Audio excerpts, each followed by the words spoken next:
Assalamualaikum warahmatullahi wabarakatuh. Alhamdulillah al-wahidil ahad al-fardis samad alladhi lam yalid wa lam yulad wa lam yakul lahu kufuwan ahad. Allahumma ya rabbana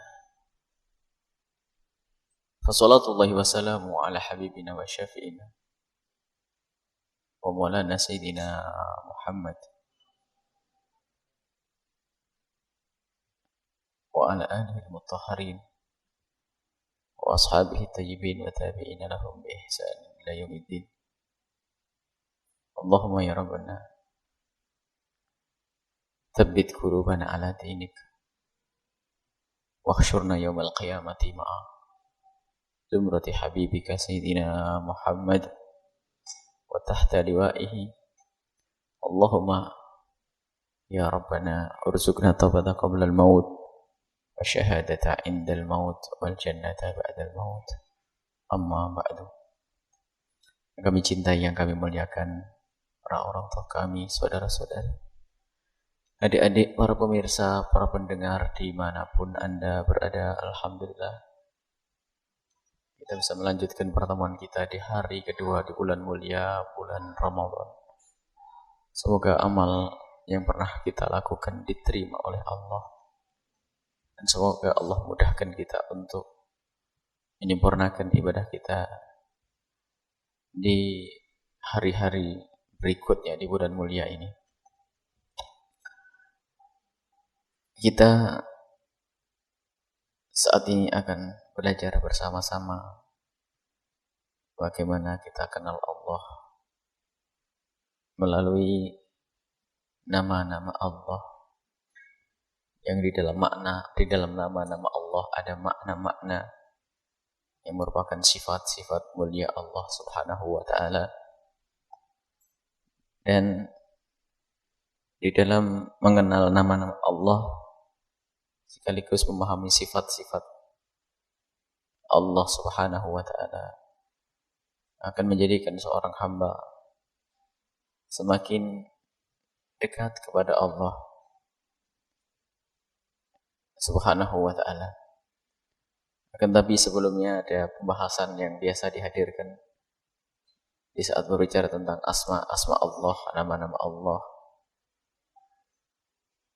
yaitu apakah isim atau nama itu ainul musamma, apakah nama itu adalah hakikatnya zat yang diberi nama, atau antara nama dengan yang diberi nama itu berbeda.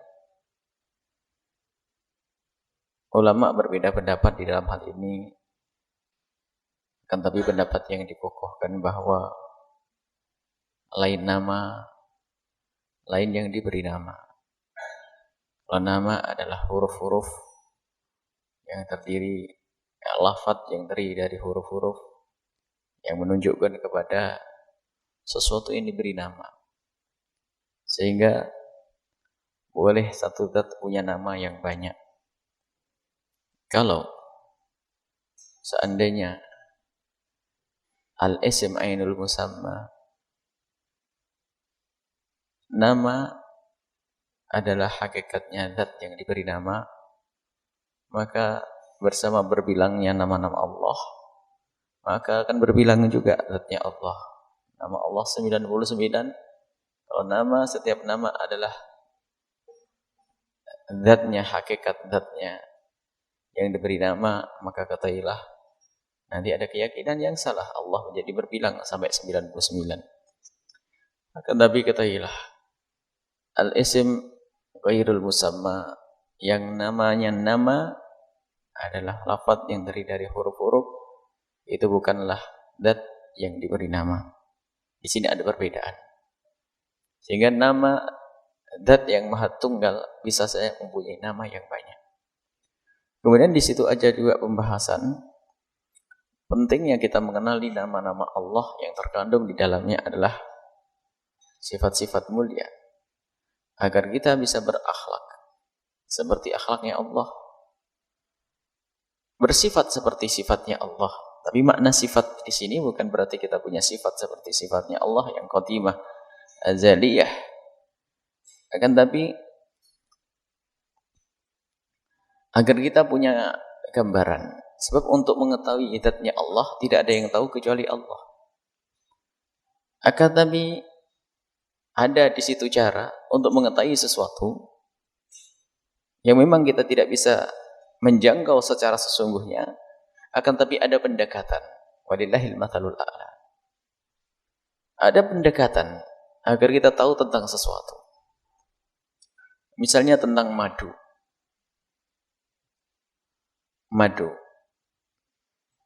Madu adalah, yang tahu madu tidak perlu penjelasan dan keterangan.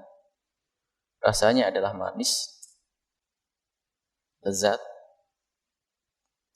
Tetapi bagi orang yang belum pernah merasakan madu, dia tidak bisa, kalau seandainya kita menjelaskan dengan penjelasan yang sesungguhnya, biarpun sampai kita susun 1000 kalimat, tidak akan dia paham secara sesungguhnya.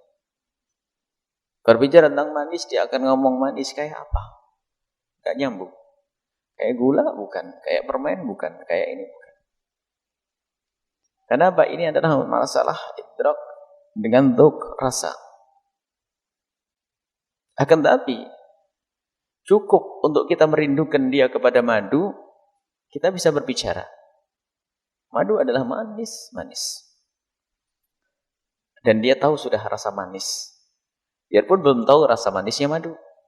Akan tapi di saat dia ngerti makna manis, karena dia pernah mencicipi gula, maka sudah agak bayang, biarpun bukan sesungguhnya itu. Sehingga manis yang ia rasakan bukanlah manisnya madu. Dan semua dzauqiyat, segala sesuatu yang ada sangkut pautnya dengan rasa dan pengalaman, rasa, ini ada hubungannya dengan pengalaman. Maka sangat bohong kalau kita bercerita tentang madu kepada orang yang tidak pernah mencicipi madu. Akan tapi sama, kalau Imam Ghazali mengisahkan antara madu dan mohon maaf, tentang hubungan suami istri, mohon maaf keluar mani dan sebagainya. Makanya para ustadz di saat berbicara tentang lezat, tanda-tanda mani adalah lezatnya keluar mani, jangan diceritakan kepada siapapun. Kalau orang belum punya pengalaman, tidak akan bisa paham makna lezat keluar mani. Akan tapi bagi orang yang punya pengalaman, cukup dengan isyarat saja kadang sudah paham. Karena itu masalah dzauq. Akan tapi perlu orang mengenal namanya lezat, seperti orang mengenal manisnya madu. Memang orang tersebut misalnya, madu kita masuk, Anda anggap saja Anda belum pernah kenal madu. Akan tapi, biarpun belum pernah kenal madu, tapi diajak bercerita tentang madu. Biarpun sangat beda apa yang diceritakan dengan hakikatnya, tapi cerita ini cukup membantu, paling tidak membuat kita rindu untuk mencicipi madu. Maksudnya madu adalah manis, Anda tahu manis, lezat, Anda tahu lezat. Oh, pokoknya. Sehingga Anda punya gambaran. Begitu juga bagi siapapun yang tidak pernah kena nyosnya api, sangat khayal kalau diajak cerita tentang api neraka. Api neraka adalah panas, mengerikan dan sebagainya. Kalau orang pernah kena colok api, biarpun saat dia bingung kayak apa sih yang namanya panas. Tapi semuanya tahu panas kan? Biarpun beda antara panasnya api neraka dengan panas yang kita rasakan di dunia, akan lebih paling tidak ini membantu untuk kita memahami tentang panasnya api neraka. Baik. Tentang zat Allah. Kata Imam Abu Bakar As-Siddiq radhiyallahu taala anhu, al-'ajzu an darkil idraki idraku. Ketidakmampuan seseorang dalam menjangkau hakikat Allah, maka itu sudah tahu.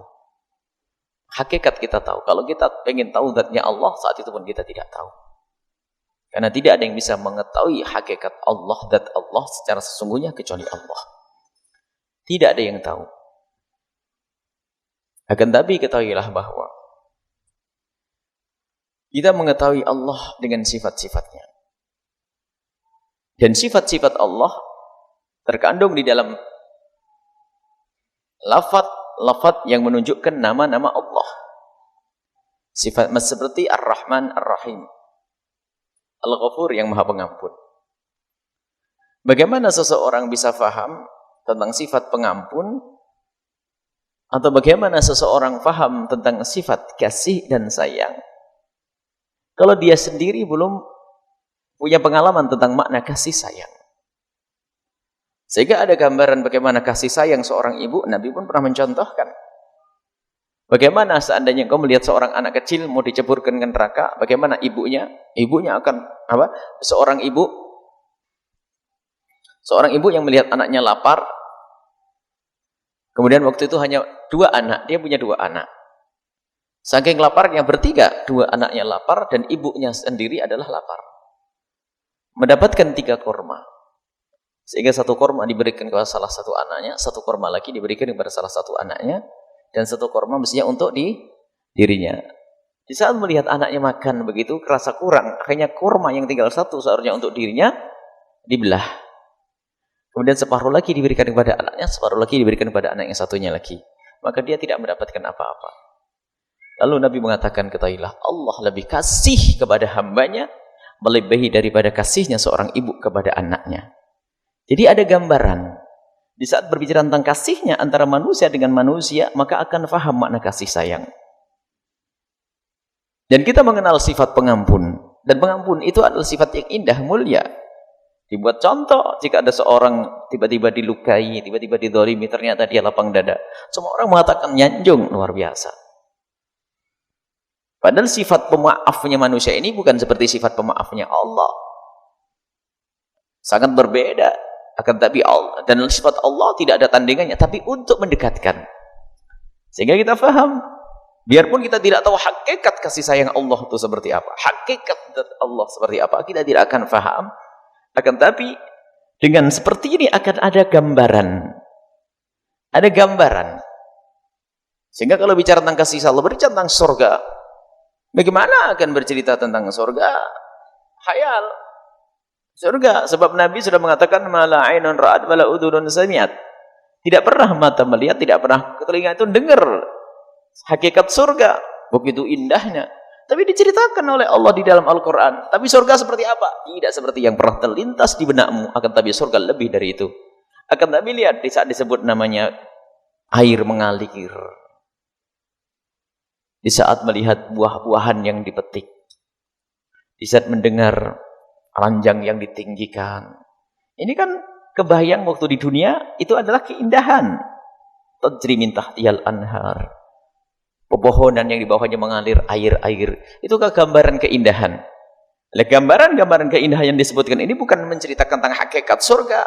Hakikat surga tidak seperti itu. Akan tapi dengan itu semuanya akan ada gambaran pemahaman kita. Sehingga akan semakin rindu, semakin rindu. Begitu juga orang yang membaca nama-nama Allah yang terkandung di dalamnya adalah sifat-sifat Allah, maka di situ akan ada kerinduan nanti. Allah yang Maha Kasih. Selagi Allah Maha Kasih, aku harus berharap kasih sayang Allah. Allah Maha Pengampun, aku akan mohon pengampun. Allah Maha Kuasa. Gimana mana kekuasaan? Digambarkan. Nah, dengan begitu lihat dari pemahaman tentang kasih sayang di antara manusia, lalu dia akan faham kasih sayang Allah yang tidak seperti kasih sayang manusia dengan manusia. Akan tapi lebih dari itu, bahkan yang namanya kasih sayang manusia dengan manusia, termasuk binatang dengan binatang yang Allah beri kasih sayang, itu hanya sepercik, 1 dari 900 kasih sayang Allah. Selebihnya kasih sayang Allah di dunia itu dibagi-bagi.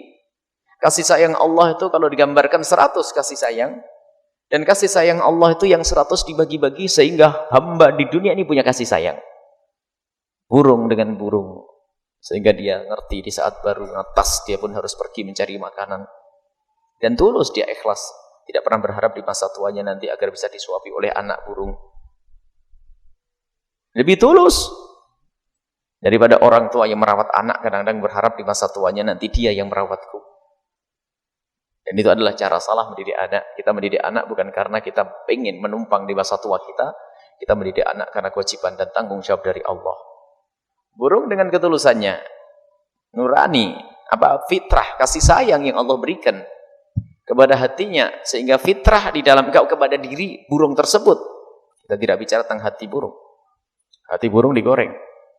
Tapi di dalam diri burung itu ada, Allah berikan satu kasih sayang. Sehingga burung itu luar biasa. Dan itu tanggung jawab jika ada betina. Ada betina sudah membuai, ada pejantan membuai betina, dia ngerti, sehingga dia secara otomatis cari apa? Bikin sangka, bisa sarung, apa? Cari serumput, diantarkan di salon untuk membuat rumah masa depan untuk anaknya. Dan setelah terlahir pun, padahal dia tidak pernah sekolah pendidikan bagaimana merawat rumah, tapi ternyata dia rapi, waktunya lapar diambilkan, dibawa, suat kasih makan, setelah gede dilepas begitu. Dan dia bertelur lagi dan seterusnya. Enggak pernah mengharap anakku nanti di mana. Itu bentuk kasih sayang. Agar kita paham kasih sayang Allah lebih dari itu semuanya. Dan memang tidak bisa dibandingkan. Sifat-sifat makhluk yang dikatakan serupa dengan sifat Allah, tapi serupa di sini ada serupa secara lafaz saja. Serupa secara lafaz, bukan serupa secara hakikat. Lafaznya sama, tapi hakikat yang berbeda. Seperti manisnya gula dengan manisnya madu, lafadznya sama, tapi hakikatnya berbeda. Kalau orang berbicara tentang manis, madu yang manis, manisnya untuk madu, lain manisnya untuk gula. Lafadznya sama, M-A-N-I-S, manis. Tapi di saat digunakan madu adalah untuk madu. Begitu juga. Ada orang namanya, apa namanya? Rahim. Nabi adalah Rahim, Rauf. Sekaligus sifat itu adalah sifat Allah, tapi rahim kasih sayang Nabi bukan seperti kasih sayang Allah. Dan juga ada orang yang punya kasih sayang tidak seperti kasih sayang Allah. Biarpun lafadznya sama, tapi tidak beda. Makanya nama menunjukkan kepada al-musamma. Jika digunakan untuk ini berbeda, jika digunakan untuk itu berbeda. Biarpun lafadznya sama. Baik. Ini adalah tentang nama-nama Allah Subhanahu wa taala, dan pentingnya kita mengetahui nama-nama Allah, kenal nama-nama Allah agar bertahalluq, kita berakhlak seperti akhlak Allah Subhanahu wa taala, bukan kita bersifat seperti sifat Allah secara hakikatnya, akan tapi di saat kita mengenal Allah Maha Kasih, agar kita punya kasih sayang. Allah Maha Pengampun, kita pemaaf, dan seterusnya. Allah Sabur. Allah Sabur. Sabar bagaimana Allah sabar? Kalau sabar bagi manusia adalah mungkin karena lemah, karena apa? Sabur Allah itu dikurang ajari sama hambanya, masih saja dikasih rizki hamba tersebut. Dan nanti insya Allah akan kita bahas satu-satu tentang sifat-sifat Allah. Makanya tujuannya adalah di saat kita mengenal nama-nama Allah yang terkandung di dalamnya adalah sifat-sifat mulia Allah, maka dengan begitu kita akan ada kerinduan untuk meniru kemuliaan-kemuliaan yang Allah ajarkan melalui nama-nama Allah Subhanahu wa taala. Kemudian nama-nama, jadi hakikatnya tidak ada muratif, tidak ada nama yang terulang. Misalnya antara Al-Ghafur sama Ghafar. Kalau diterjemahkan memang pengampun. Al-Ghafur, Al-Ghaffar. Ini memang secara makna sama, pengampun. Akan tapi ketahuilah, di dalam pembahasan Asmaul Husna ini tidak ada lafaz-lafaz muratif, lafaz-lafaz yang berbeda lafaznya tapi sama maknanya. Tidak. Setiap lafaz menunjukkan makna yang berbeda. Setiap lafaz menunjukkan makna yang berbeda. Sehingga tidak ada kalimat yang lafaz yang terulang. Hanya kadang kita tidak mampu untuk menangkap perbedaan tersebut. Kalau dikatakan Ghaffar adalah mengampuni hamba yang telah banyak bersalah. Kalau sudah Ghafur, nanti akan disebutkan. Ghafur itu berulang-ulang terus mengampuni. Jadi ada perbedaan nanti. Hanya kadang seorang hamba tidak bisa menjangkau perbedaan-perbedaan tersebut, sehingga kadang mengatakan ya sama itu, padahal tidak, hakikatnya sangat berbeda. Baik, kemudian tidak ada guna bagi kita yang ingin belajar nama-nama Allah yang terkandung di dalamnya adalah sifat-sifat mulia Allah, jika kita belum yakin yang sesungguhnya tentang zat Allah. Allah Subhanahu wa taala adalah zat yang wajibul wujud, wajib adanya. Mungkin ini pembahasan pertama. Sebelum kenal nama Allah, namanya Allah, Sebelum kenal nama Allah dengan nama Allah dan nama-nama yang lainnya, seorang hamba harus punya keyakinan akan adanya zat Sang Pencipta. Dan dari masa ke masa, para pakar akidah memulai dengan keyakinan adanya zat Allah. Dengan hujjah, dengan dalil, dengan burhan. Sehingga hujjah sampai kepada keyakinan bahasanya Allah itu harus ada. Harus ada. Dan itu namanya iman. Sehingga sampai dikatakan an-nadhar, memikir, bertafakkur, merenung, sampai kepada keyakinan Allah itu ada adalah hukumnya wajib. Sehingga perbedaan di antara pakar akidah, kewajiban kita yang pertama adalah apakah an-nadhar atau ma'rifatullah. Kenal Allah atau berfikir untuk kenal Allah. Sebagian mengatakan pertama kali kewajiban bagi seorang hamba adalah nazar, berfikir, bertafakkur, merenung tentang jagat raya, tentang semesta. Kemudian setelah itu mengenal Allah. Akan tapi sebagian mengatakan bahwasanya yang wajib adalah awwalu wajibin alal insan ma'rifatul ilah. Pertama kali kewajiban bagi seorang hamba adalah mengenal Allah, tahu Allah. Mengenal Allah itu ada Sang Pencipta. Sebelum kita bicara tentang nama-nama. Dan para filosof dari masa ke masa pun mereka, di saat mereka menggunakan akal mereka, di saat melihat semesta dan seterusnya, mereka sampai kepada kesimpulan bahwasanya semesta ini harus ada yang menciptakannya. Harus ada yang menciptakannya. Itu kelas pemikir filosof. Sampai orang yang sangat sederhana pemikirannya pun sampai kepada kesimpulan tersebut. Seperti yang dikisahkan seorang Arabi, satu orang kampung, orang pegunungan yang sangat sederhana. Jadi saat ditanya apakah kau percaya akan adanya Tuhan Sang Pencipta, spontan dia menjawab bahwasanya aku sangat percaya adanya Sang Pencipta. Aku percaya akan adanya Sang Pencipta. Dari mana kau tahu kalau Sang Pencipta itu ada sementara kau tidak pernah melihatnya? Biarpun aku tidak pernah melihatnya, aku percaya.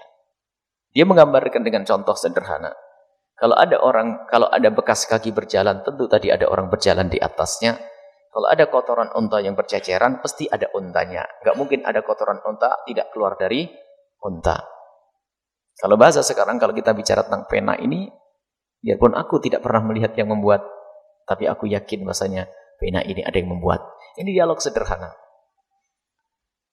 Dan sampai derajat yakin yang sesungguhnya.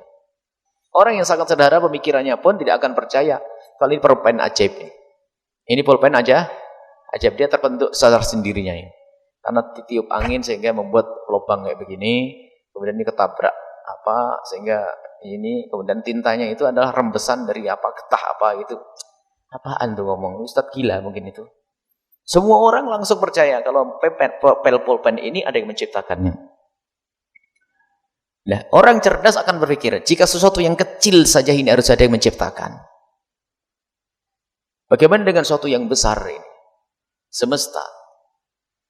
Dan kalau kita perhatikan, kita cermati, ini semuanya bahannya dari apa yang kita saksikan. Ada bahannya dari cairan, air. Ada bahannya dari plastik, dari kayu, dan seterusnya. Ini semuanya adalah ada di bumi ini. Berarti ini yang menciptakan. Bumi ini ada yang menciptakan. Semuanya mempercayai, orang yang mau berpikir mengatakan bahwa dunia ini tentu ada yang menciptakannya. Bahkan rapinya bintang, rembulan, matahari, dan seterusnya, bumi yang mengikuti garis edarnya tidak pernah berbenturan. Dalam jangka yang panjang, tentu ini ada yang mengaturnya. Ini adalah dialog yang sangat sederhana. Sehingga ada kelompok-kelompok yang dia keluar dari fitrahnya. Mungkin bisa kita katakan gila. Yang tidak percaya akan adanya Tuhan, itu adalah orang aneh.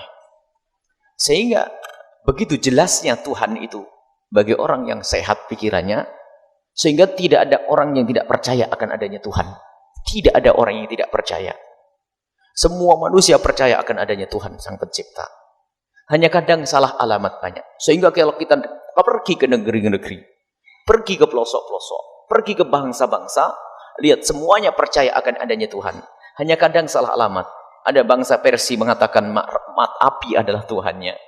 Orang Jepang mengatakan matahari sebagai Tuhannya. Ada lagi yang mengatakan sapi sebagai Tuhannya. Ada yang mengatakan ini. Tapi yang jelas mereka semua mencari Tuhan. Bahkan yang hidup di tengah hutan pun, ternyata ketua kepala sukunya pun akhirnya digantung lalu dianggap sebagai Tuhan. Jadi fitrah mencari Tuhan itu ada. Hanya manusia yang sudah gila, tidak sehat pikirannya saja yang tidak percaya akan adanya Tuhan. Jadi fitrah manusia itu mencari Tuhan. Dimanapun berada, lihat. Kalau ada kumpulan manusia dikumpulkan di satu tempat, lihat, pasti dia akan mencari Tuhan. Semuanya, lihat. Bermacam-macam suku bangsa. Dimanapun mereka tinggal dan berada, mereka percaya akan adanya Tuhan. Cuman karena tidak ada bimbingan, sehingga banyak salah alamat. Tidak ada bimbingan untuk mengenal Tuhan Allah, Tuhan yang sesungguhnya. Sehingga salah alamat. Dan mereka pun juga tidak ada bimbingan, diberi nama macam-macam. Lihat, nama Tuhan dengan macam-macam Tuhan. Allah Tuhan Maha Tunggal. Tapi diberi nama macam-macam. Tuhan Allah Maha Tunggal. Bahkan sehingga ada yang sesat mengatakan Tuhan ada 3.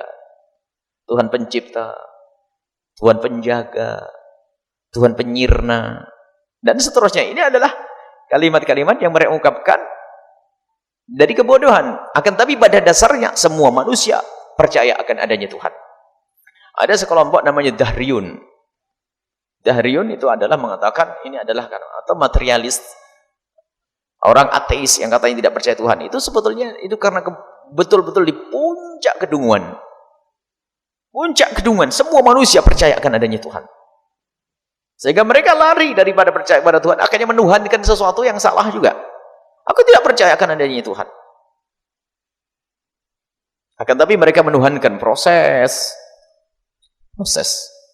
evolusi original, evolusi perubahan, kemudian sehingga sampai bingung. Yang lain kan enak, sampai bingung. Begitu bingungnya gimana tidak kita katakan gila. Sampai kalau dia mempercaya adanya Tuhan yang menciptakan kan enteng. Karena dia sudah gila sampai mengatakan mbahku kera. Ini ada sekelompok katanya pemikir dan diikuti Darwin. Itu ternyata pada kesimpulan mbahnya kera dia tuh. Dia sendiri adalah dari kera. Karena apa? Dia tidak percaya akan adanya pencipta, makanya pusing, kepleset dia. Kita saja dibilang kera juga enak, bener coba kita dibilang kera. Apalagi mbahmu kera. Tidak enak. Tapi ternyata dia meyakinkan, dia dibela dengan kajian ilmiah, pokok mbahku harus kera. Dia gila. Padahal bagi yang lainnya sederhana, ada yang menciptakannya. Biarpun salah alamat masih selamat ya secara pemikiran. Biarpun secara keimanan salah. Baik percaya adanya. Tidak mempercayai adanya Tuhan, akan tapi apa? Akhirnya kepleset. Dan kajian ilmiah yang mereka kembangkan pun sampai hari ini didukung. Ada penganut Darwin yang baru sekarang mulai muncul. Dengan menemukan fosil-fosil. Ini permasalahan juga waktu kita SMP juga harus sedikit ikut madhabnya Darwin. Sehingga ada gambar manusia purba, Pithecanthropus erectus, mereka macam-macam. Itu rupanya kita suruh percaya. Jadi kali orang yang bungkuk agak berdiri dikit-dikit sampai itu adalah mbah kita. Itu tidak bisa dong. Ini kayaknya buku sejarah itu harus dihapus itu. Manusia purba, ingat kan itu? Di daerah Trinil ditemukan begini. Ingin suruh menghafal itu, nyesel saya ngafalnya. Kalau tidak hafal juga tidak lulus. Waktu di SMP itu kan harus menghafal begitu. Nah, itu kan bau-bau Darwinnya itu. Kita dibawa kepada keyakinan bahwasanya asal manusia itu ya kayak begitu. Untuk mengatakan mbah kita adalah kera, enggak. Lah ini lihat dari kedunguan sebetulnya. Yang lain mah enteng, ada penciptanya. Ada penciptanya. Hindu, Buddha, seterusnya percaya pencipta. Setelah cuman mereka salah alamat. Nah, salah alamat ini karena apa? Di saat mereka tidak ada bimbingan.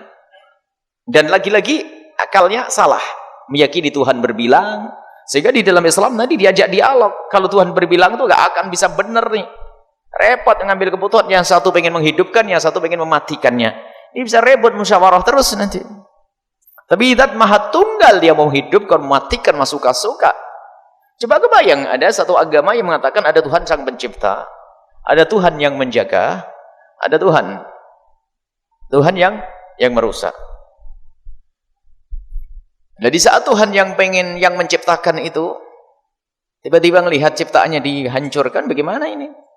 Apakah dia bisa ngomong? Jangan deh, biar agak lama. Lalu lah, wah ini sudah waktunya dimatiin nih, kurang ajar nih. Waduh, jangan deh, biarin. Saya mukat. Aneh. Sehingga Tuhan adalah Maha Tunggal. Baik.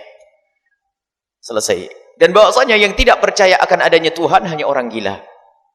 Biarpun dia adalah orang paling cerdas di kampus. Biasanya hujahnya adalah, aku tidak akan bisa percaya kecuali sesuatu pernah aku lihat. Atau patuh dengan riset uji cobaku.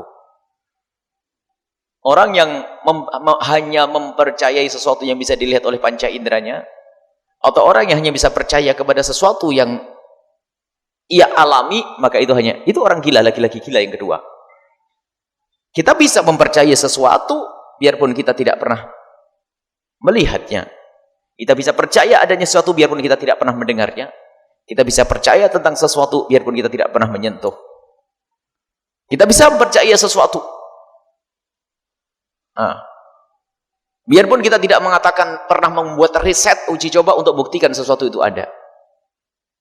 Bisa percaya. Yang hanya mengandalkan riset dan yang hanya mengandalkan akalnya hanya orang gila itu nanti. Orang gila, laki-laki gila yang kedua. Kalau tadi gila mengatakan bapaknya kera. Sekarang ada orang gila lain lagi. Contoh. Ini pernah juga kami hadirkan cerita ini. Misalnya ada beberapa pakar dokter yang ada di sini dan kita semua tahu dokter itu adalah ahli di dalam urusan medis, obat-obatan dan seterusnya. Ini dokter-dokter jago yang ada di kota kita. Tiba-tiba di sini mengenalkan kepada kita tentang macam-macam penyakit dan seterusnya agar kita bisa menjaga diri, sebab menjaga lebih bagus daripada mengobati dan sebagainya. Termasuk diantaranya dia mengeluarkan beberapa obat urusan dengan medis ya tentunya. Hanya ada satu wadah itu putih. Seperti air putih begitu. Akan tapi ini bukan air putih, kata dokter itu, dokter-dokter pada berkata, anak-anak santri ini adalah air keras. Awas loh, memang warnanya putih kayak air minum. Ini adalah air keras, jangan sampai nanti kamu minum ya. Kalau kamu minum itu ususmu bisa putus dan kamu mati langsung. Baik. Itu kata dokter. Yang ngomong dokter dan ahlinya. Dan dokternya, dokter. Santri itu semuanya karena yang ngomong dokter langsung percaya. Percaya enggak kira-kira kalau yang ngomong dokter? Ada satu anak sok cerdas. Afan, sorry dok, saya tidak akan percaya kepada sesuatu kecuali aku coba dulu. Coba saja, gila itu sudah. Yang lain enak aman, dikasih tahu ini air keras, jangan diminum, nggak usah pakai riset. Dokter harus ada uji coba dulu dong. Saya jilat dulu sini, saya minum dulu. Sakit. Ternyata ada keyakinan, biarpun tidak melihat, bisa orang yakin, akan tapi dengan berita. Dan keimanan itu adalah berita tentang mengenal nama Allah, berita. Kita tidak pernah bertanya kepada Allah siapa namamu, tidak ada. Akan tapi lihat dari berita, siapa yang berikan berita? Ar-Rasul, Al-Quran, Allah melalui wahyunya. Dan mengenal Allah pun seperti itu. Biarpun kita tidak pernah melihat Allah, tapi kita bisa meyakini tadi dengan melihat semesta tadi, seperti melihat ini pasti ada penciptanya. Tidak usah berkata ini harus aku cek, aku lacak sampai ada ini, di mana nih pabriknya ini tokonya mana jual, toko ngambil dari mana, sampai mati dia belum ketemu, yang lain sudah bisa nulis pinter, dapat buku. Biasanya orang mengandalkan akalnya ternyata menjadi orang yang paling bodoh, yang paling dungu. Banyak hal yang kita yakini akan tapi tidak bisa dijangkau dengan indera, banyak. Kalau didustakan pun orang akan marah. Misalnya santri tiba-tiba nangis. Kenapa? Kangen sama abah sama umi. Kangen itu pakai indera yang mana sih kira-kira? Matamu dia ini tiba-tiba. Atau jam 12 siang, jam begini nih saya bilang, saya lapar. Nggak percaya, tersinggung nih. Nggak percaya. Laparmu itu dari mana kau tahu tentang lapar? Apakah indera kulitmu? Karena panca indera kan 5. Ada kulit, ada mata, ada penciuman, ada telinga. Yang mana? Dari mana kamu sadar kalau kamu itu lapar? Kamu kangen dengan bapak ibumu. Kamu seneng, kamu susah. Ya, tapi ada, saya yakin, saya susah ini. Saya kangen abah ibuku, saya lapar. Kalau ada orang bohong, tidak kelihatan kok. Kamu lapar apaan? Tidak usah dikasih makan deh ini. Banyak hal yang ternyata kita tidak pernah melihatnya. Dan tidak pernah tunduk dengan riset kita, akan tapi kita harus mempercayainya. Lebih dekat lagi. Selain anak-anak kita yang dari Amerika. Percaya enggak kalau Amerika itu ada? Percaya enggak Amerika ada? Coba yang enggak percaya angkat tangan. Langsung begini stres. Dari mana percaya? Pernah lihat? Enggak. Enggak pernah kelihatan. Pernah ke sana? Terus dari mana kamu percaya kalau ada Amerika? Cerita orang Amerika. Duh. Padahal kita tidak pernah melihat Amerika. Tapi bagaimana kita percaya? Nah, dengan berita. Kalau ada orang Afan, sorry ya, aku tidak akan percaya Amerika kecuali saya pernah datang ke sana. Oh ya maklum, masuk. Ini kelasnya Darwin tadi yang bapaknya kera tadi itu. Kita tidak pernah melihat Amerika. Belum pernah menginjakkan kaki kita ke sana.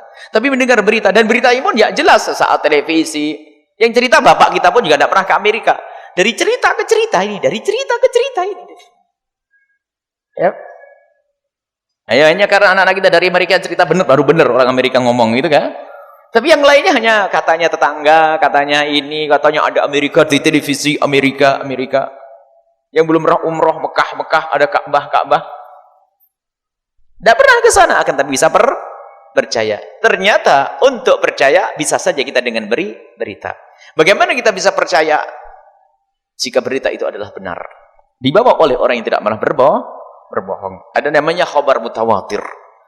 Khabar mutawatir adalah khabar yang tidak mungkin berdusta siapapun yang menyampaikannya. Dan Al-Quran semuanya mutawatir. Sebagian hadis ada mutawatir. Maka akidah itu harus disandarkan kepada berita yang mutawatir. Sehingga dalam kaidah kita dalam berakidah, yang namanya khabar ahad la yufidul yakin. Yang namanya khabar ahad, berita yang tidak mutawatir, yang tidak diberitakan oleh sejumlah orang yang mustahil berdusta, dari sejumlah orang yang mustahil berdusta, dari sejumlah orang terus sampai kepada pembawa berita yang awal.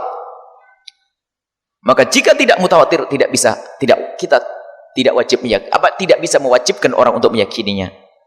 Sehingga khabar ahad dalam kajian akidah kita, khabar ahad. Khabar itu ada dua, Ibu. Khabar ahad sama mutawatir. Khabar ahad sama mutawatir. Ahad adalah pembawa beritanya 1 atau 2 atau 3 orang. Atau 4, 5, tapi belum derajat mutawatir. Kalau mutawatir ini adalah yang membawa berita itu adalah sejumlah orang yang mustahil ini sepakat dalam berbohong. Bahkan biarpun orang kafir. Kalau ada orang 1000 orang ngomong, 1000 orang pada lari ke sini, orang kafir semuanya, anggap saja. Ada apa? Banjir. Apakah Anda berkata, orang kafir bohong, nggak kira benar? Oh, semuanya pada lari. Misalnya kita lagi pergi kemana gitu, ke negeri kafir sana, lagi main ke sana, tahu-taunya ada orang-orang kafir di sana tuh pada berbondong-bondong membawa baju dan sebagainya. Mau kemana? Ada banjir. Apakah Anda lalu berkata, orang kafir, duduk aja, makan banjir. Ternyata kalau khabar mutawatir, biarpun yang membawa orang kafir, itu adalah benar adanya. Kecuali sesuatu yang memang nanti sudah didustakan oleh kebenaran yang serupa. Jadi orang yang salah paham tentang keyakinan-keyakinan orang kafir, menduakan Tuhan, ini masalah lain. Baik, kita bisa mempercayai sesuatu dengan berita. Intinya seperti itu. Kita bisa mempercayai sesuatu dengan berita. Yang jelas, bahwasanya kita tidak harus, kalau kita ingin mempercayai sesuatu, tidak harus kita melihatnya, dan tidak harus sesuatu tersebut tunduk kepada riset kita. Cukup ada berita, saya percaya. Di sini Allah Subhanahu wa Ta'ala. Baru setelah itu kebukalah hati untuk meyakini akan adanya Tuhan Allah yang Maha Tunggal. Allah ada. Tuhan yang Maha Tunggal. Tuhan Allah Subhanahu wa Ta'ala. Baik, setelah kita sampai keyakinan akan adanya Tuhan, siapakah nama Tuhan itu? Siapa nama Tuhan itu? Ada yang memberi nama Brahmana, ada yang memberi mana Siwa, ada yang memberi mana ini, ada macam-macam. Tetapi kita dengan petunjuk, Tuhan kita adalah Allah. Dengan wahyu. Tuhan kita adalah Allah. Sehingga Allah adalah salah satu nama Allah subhanahu wa ta'ala. Allah. Kita masuk bab hari ini tentang Allah. Dan memberi nama Allah tidak bisa dari diri kita sendiri. Harus dalam Asmaul Husna itu sendiri ada hadis sahih dari Nabi SAW yang diriwayatkan oleh Imam Tirmidzi tentang inna lillahi tis'atan wa tis'ina isman. Allah mempunyai 99 nama, 100 kurang 1. Barang siapa yang menyebutnya akan dikabul doanya, akan masuk surga. Ini ada riwayat. Akan tapi nama-nama itu bertebaran di dalam Al-Quran. Bismillahirrahmanirrahim, Maliki Yaumiddin, dan seterusnya. Itu adalah nama-nama Allah yang bertebaran disebutkan di dalam Al-Quran. Allah adalah nama zat yang wajib disembah. Dan Allah itu nama yang mencakup segala sifat-sifat ketuhanan. Yang mencakup sifat-sifat ketuhanan dengan nama Allah. Zat yang maha tunggal. Dan ini adalah paling agungnya nama. Paling agungnya nama adalah Allah.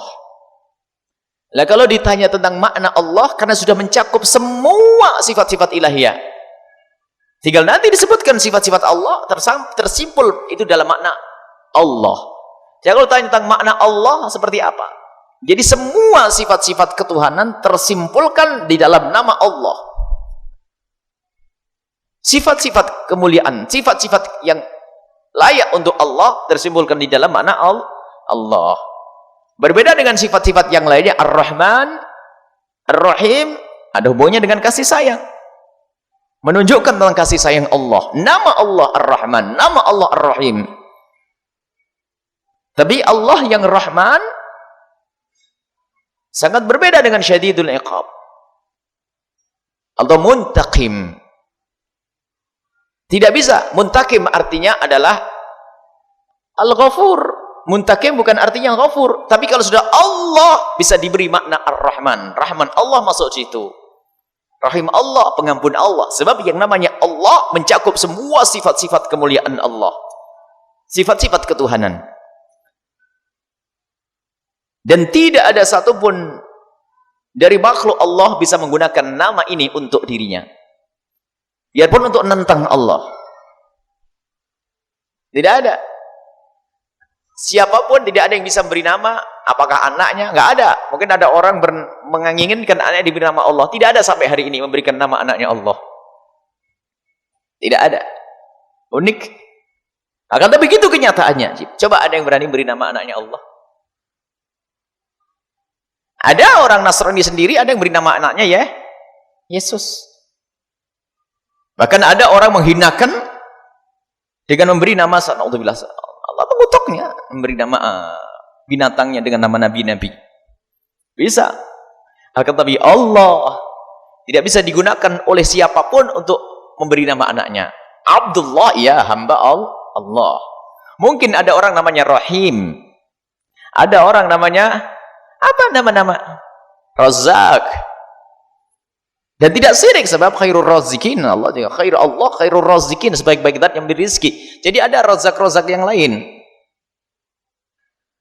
Tapi Allah tidak ada. Orang diberi nama Allah tidak ada.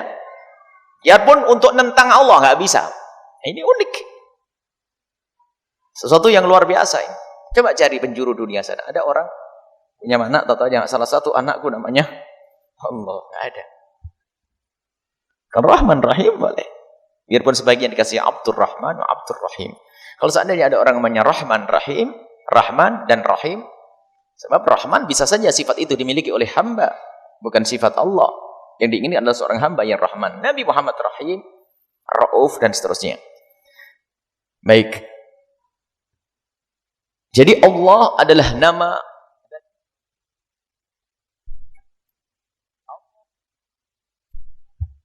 Allah adalah nama zat yang wajib adanya. Dan yang mempunyai nama-nama yang banyak. Tapi ingat, nama Allah khusus untuk Allah. Tidak bisa digunakan untuk yang lainnya. Orang Yahudi menggunakan nama Tuhannya adalah Allah. Ini Tuhan Allah. Biarpun setelah itu mereka membuat Tuhan palsu. Meyakini adanya Tuhan palsu. Orang Nasrani pun meyakini Tuhan Allah. Jadi Allah bagi orang Yahudi juga Tuhannya. Allah bagi orang Nasrani juga Tuhannya. Sebab sumbernya sama dulu tuh. Agama Nasrani dari Allah. Agama yang membawa kebenaran. Akan tapi setelah ada kerusakan, punya keyakinan lain lagi, ada Tuhan palsu. Tapi tetap mereka meyakini Tuhan Allah. Sehingga kalau ada misalnya, kita tidak usah mudah terpedaya dengan, kalau ada orang di luar Islam mencaci Nabi Muhammad, sangat mungkin.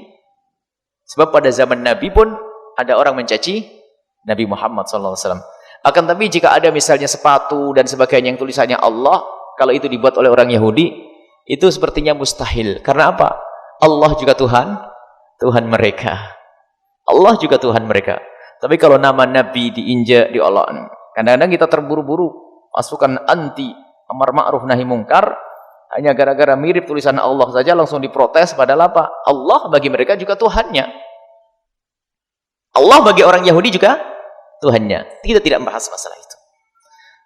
Tapi Allah di kalangan orang Yahudi Tuhan Allah. Hanya permasalahannya mereka telah membuat Tuhan tandingan. Orang Nasrani membuat Tuhan anak.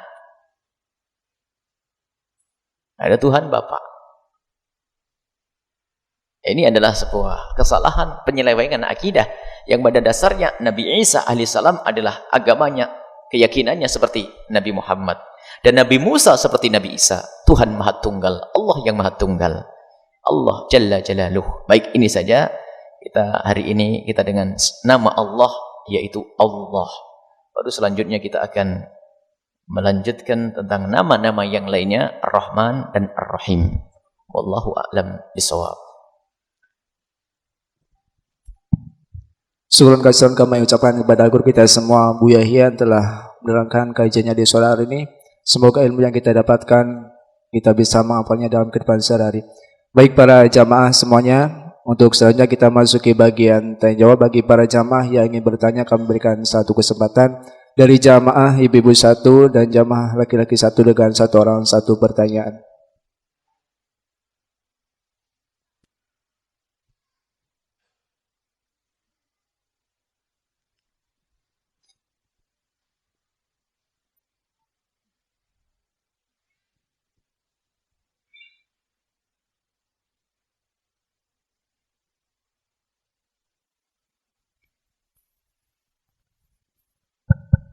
Assalamualaikum warahmatullahi wabarakatuh. Waalaikumsalam warahmatullahi wabarakatuh. Buya, saya mau bertanya, pada satu saat saya sholat duhur berjamaah,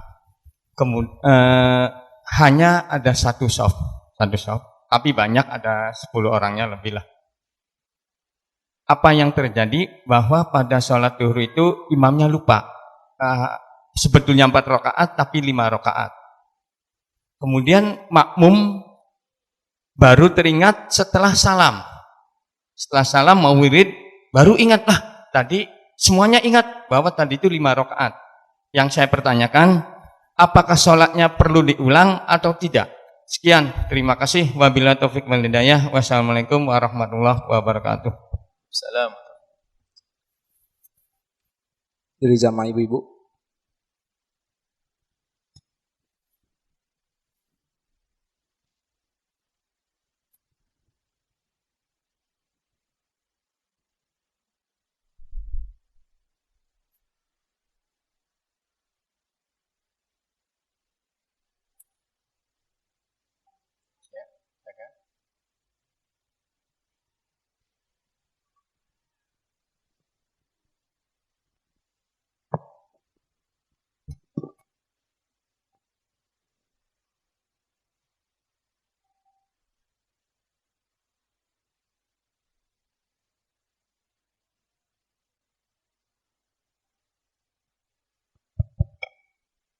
Bismillahirrahmanirrahim. Assalamualaikum warahmatullahi wabarakatuh. Waalaikumsalam warahmatullahi wabarakatuh.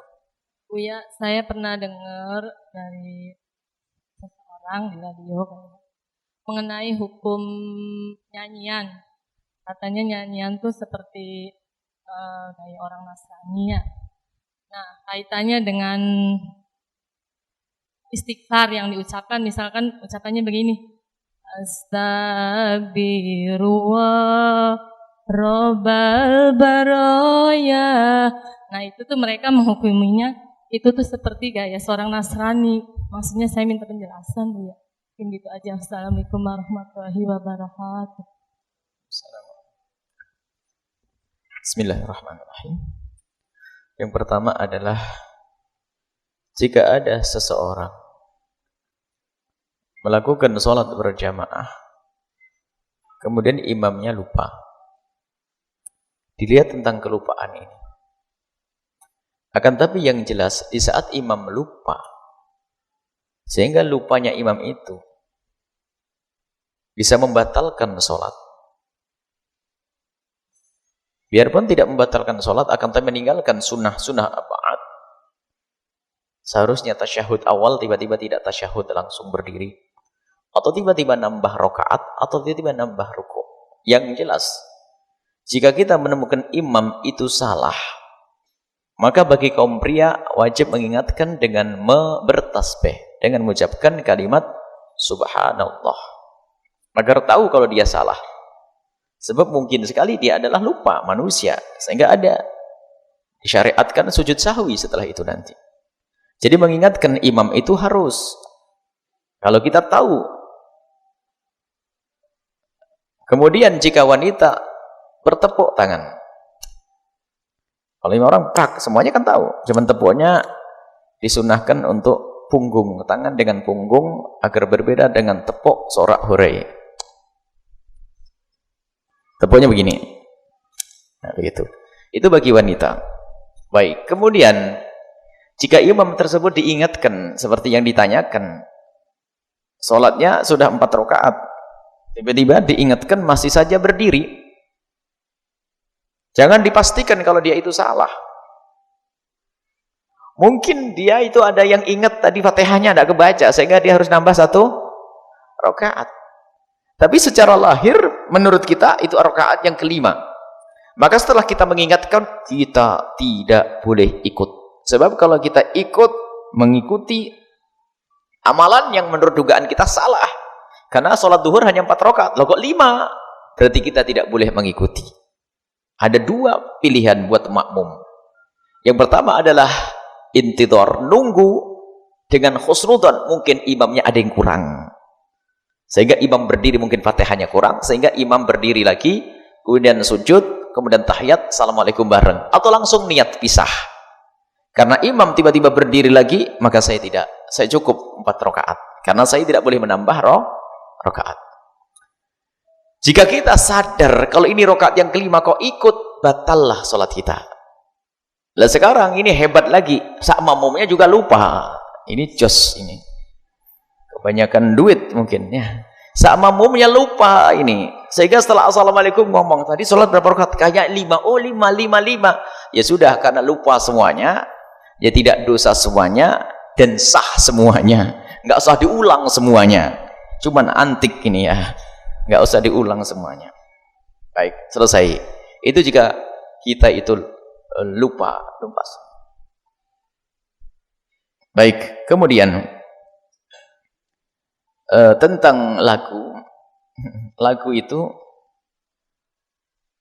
memang kalau sudah lagu itu menjadi syiarnya orang fasik dan orang kafir,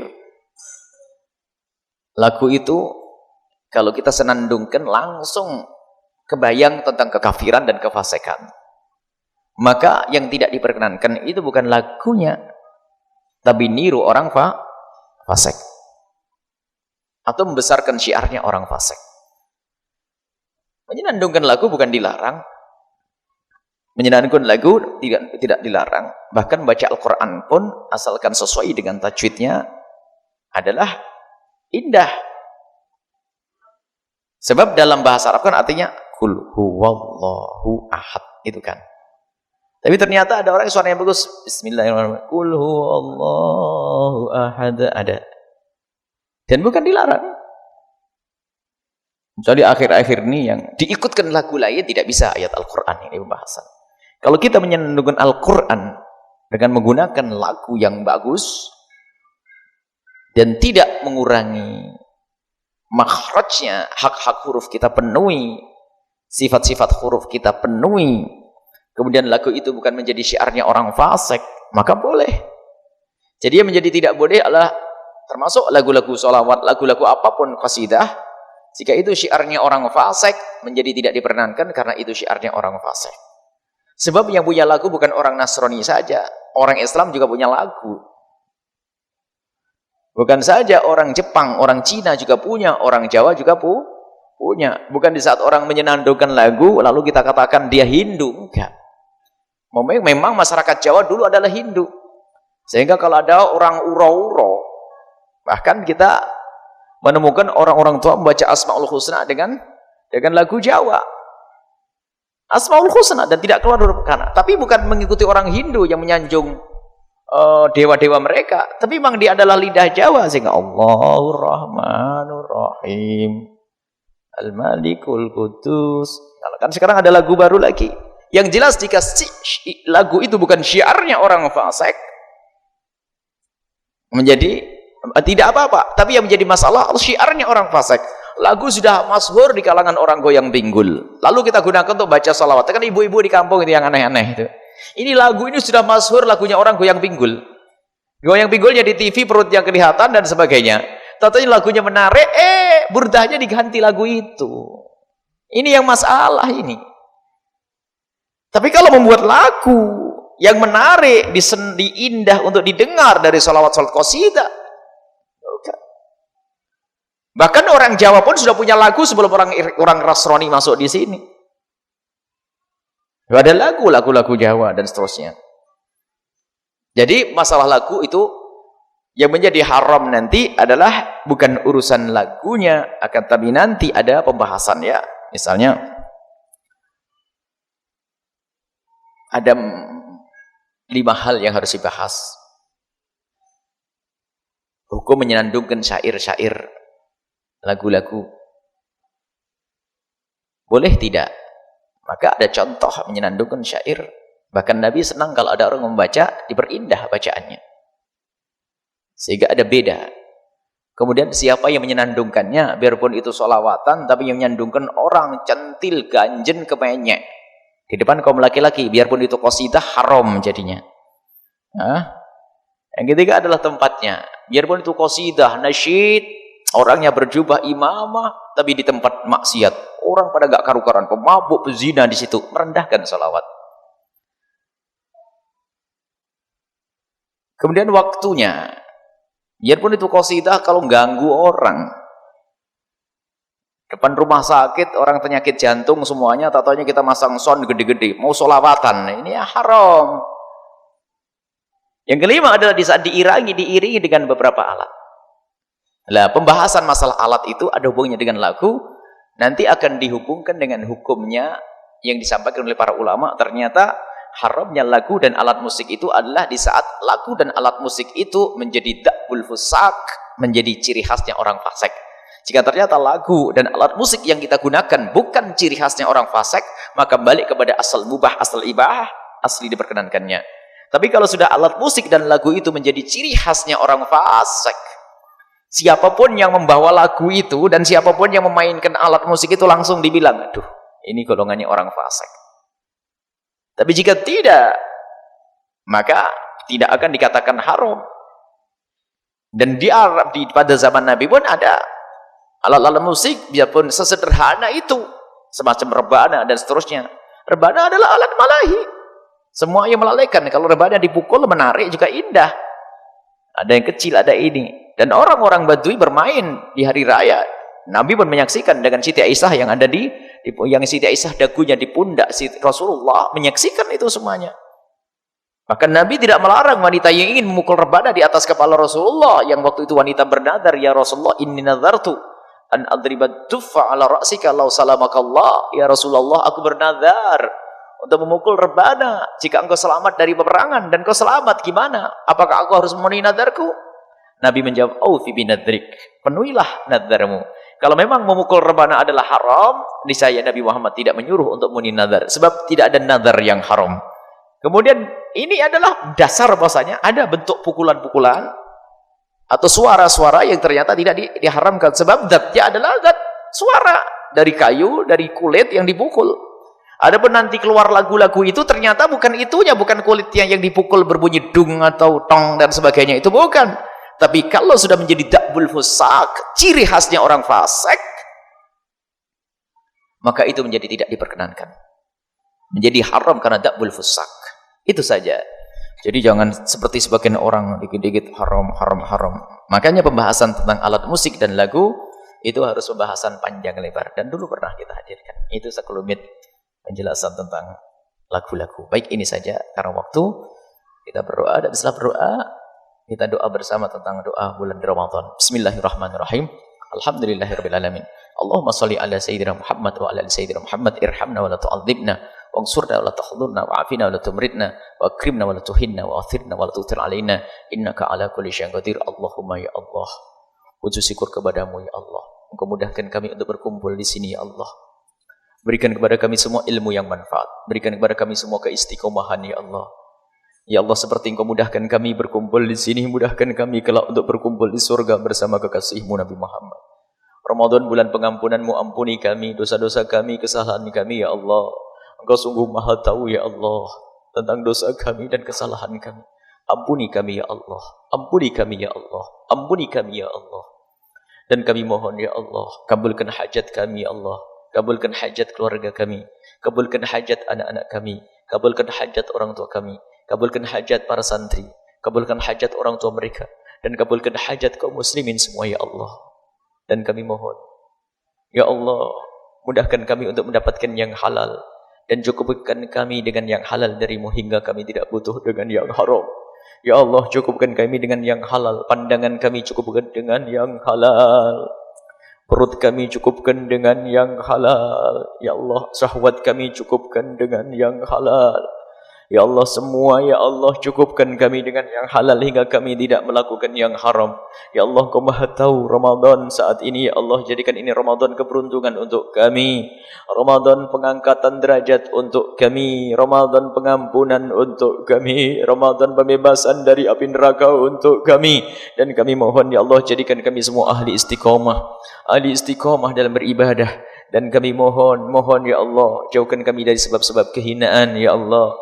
Jauhkan kami dari segala kemaksiatan, dari muqaddimah zina, dan jauhkan kami dari zina yang hina dan kau hinakan. Jauhkan kami dari riba, jauhkan kami ya Allah dari mengambil haknya orang lain. Dan kami mohon jadikan kami hamba-hamba yang saling mencintai karenamu.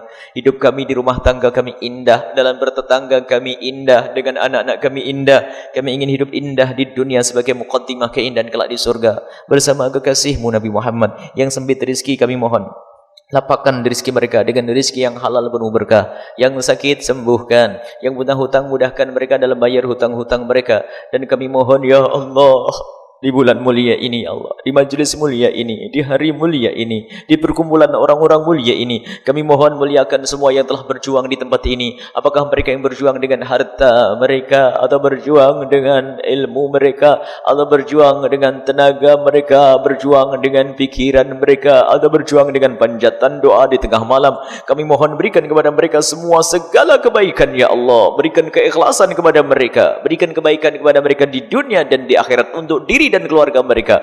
Dan kami mohon kirimkan ke tempat ini orang-orang tulus dan ikhlas yang bisa berjuang ya Allah di jalan kekasihmu Nabi Muhammad. Ya Allah, di sana ada hamba-hambamu ya Allah yang tertindas terusir dari negerinya di Aceh sana, kaum muslimin ya Allah dari negeri tetangga ya Allah, yang mereka adalah umat kekasihmu Nabi Muhammad. Mereka butuh makan, mereka butuh tempat tinggal. Kami mohon lapangkan dada kami ya Allah untuk bisa membantu mereka ya Allah, untuk membantu mereka, dan berikan kepada mereka pertolongan, dan hancurkan semua yang menghancurkan hidup mereka ya Allah. Siksa yang telah menyiksa mereka ya Allah, kami mohon berikan pertolongan kepada mereka semua ya Allah. Engkau maha tahu ya Allah, dan berikan petunjuk kepada kami semua. Dan kami mohon ya Allah, kami mohon ya Allah, kami mohon jadikan kami penolong, kami adalah penolong-penolong mereka, dan jadikan kami adalah hamba-hamba yang senantiasa berfikir untuk berjuang di jalan kekasihmu Nabi Muhammad. Kami mohon ya Allah, jadi ya Allah, kami mohon ampuni orang tua kami dan guru-guru kami. Berikan kepada mereka kasih sayangmu ya Allah.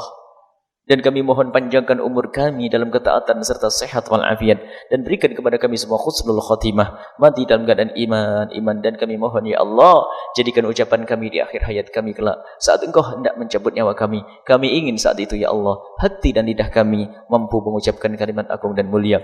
La ilaha illallah Muhammadur Rasulullah. La ilaha illallah Muhammadur Rasulullah. La ilaha illallah Muhammadur Rasulullah sallallahu alaihi wasallam. Rabbana atina fid dunya hasanah wa fil akhirati hasanah wa qina adzabannar. Wa sallallahu ala sayyidina Muhammadin wa ala alihi washabihi wasallam. Walhamdulillahi rabbil alamin. Asyhadu an la ilaha illallah. Nastaghfirullah. نسألك الجنة ونعوذ بك من النار أشهد أن لا إله إلا الله نستغفر الله نسألك الجنة ونعوذ بك من النار أشهد أن لا إله إلا الله نستغفر الله نسألك الجنة ونعوذ بك من النار اللهم إنك عفو كريم تحب العفو فاعف عنا اللهم إنك عفو كريم تحب العفو فاعف عنا اللهم إنك عفو كريم تحب العفو فاعف عنا يا كريم أشهد أن لا إله إلا الله نستغفر الله نسألك الجنة ونعوذ بك من النار أشهد أن لا إله إلا الله نستغفر الله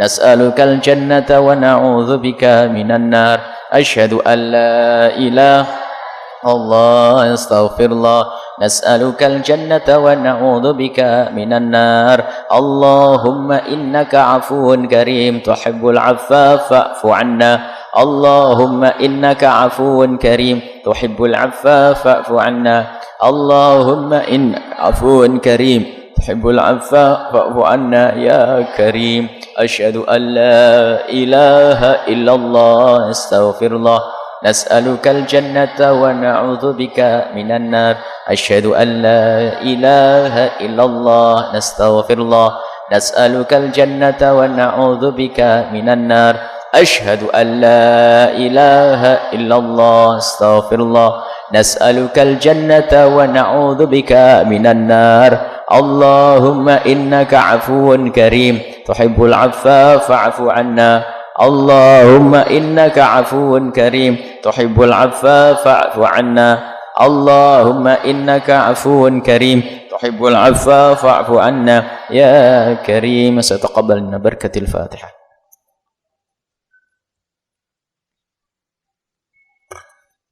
Wabillahi taufiq hidayah. Assalamualaikum warahmatullahi wabarakatuh.